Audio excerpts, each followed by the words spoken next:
ပြည်ခိုင်မျိုးပါတီကကျွန်တော်ရဲ့မိခင်ပါတီဖြစ်တယ်မိခင်ပါတီပေါ်မှာတက်ဆာရှိပြီးတော့မိခင်ပါတီကလေ့ကျင့်ပြုဆောင်ပေးတဲ့အတွက်ကျွန်တော်တို့ဒီဘွားရောက်တဲ့အတွက်ဒီပါတီပေါ်မှာ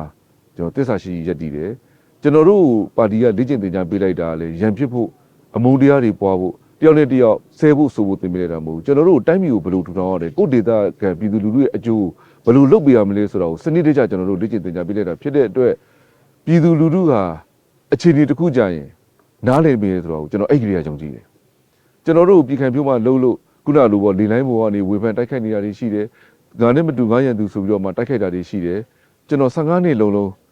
ဥပက္ခပြုပြီးတော့ကျွန်တော်လုံးဝမဲ့အလုပ်ကိုပဲကျွန်တော်ဒီဇိုင်းမမဲ့လုပ်တယ်ကျွန်တော်မိခင်ပါတီပေါ်မှာတက်ဆာကြီးကြီးရက်တည်တယ်မိခင်ပါတီကလေ့ကျင့်ပေးလိုက်တဲ့နိုင်ငံနဲ့လူမျိုးအတွက်ဒေသခံပြည်သူလူထုရဲ့တိုးတဲ့ကြောင်းကိုကျွန်တော်ကိုအားဉာဏ်အားရှိသမျှရသမျှကျွန်တော်အကောင့်တွေပေါ်တယ်အဲ့ဒီအတွက်ပထမစိန်ခေါ်မှုတွေကတော့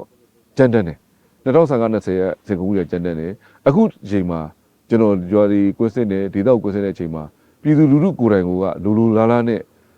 သူတို့အခြေအနေတရက်ကိုနားလည်သွားပြီလို့ကျွန်တော်ပြည်သူလူထုကိုယုံကြည်တယ်ကျွန်တော်တို့ပြည်သူရဲ့နိုင်ငံရေးရည်ကြီးမနှိမ့်ပါဘူးလို့ကျွန်တော်မြင်ရပါတယ်ပြည်သူတွေနားလည်ပါတယ်ဒီဒီချိန်ဟာကျွန်တော်တို့အတွက်ကောင်းမွန်တဲ့အခြေအနေတစ်ခုကိုပြည်သူတွေကိုယ်တိုင်ကလိုလိုလားလားနဲ့ပုံဖော်ပေးနေတယ်လို့ကျွန်တော်တို့ဒီလိုယုံကြည်ပါတယ်ဒီဒီချိန်ကတော့ကျွန်တော်တို့တိုင်းပြည်အတွက်ကောင်းမွန်တဲ့အရေးတစ်ခုကိုကျွန်တော်တို့ဖော်ဆောင်ပေးနိုင်လိမ့်မယ်လို့ယုံကြည်ပါတယ်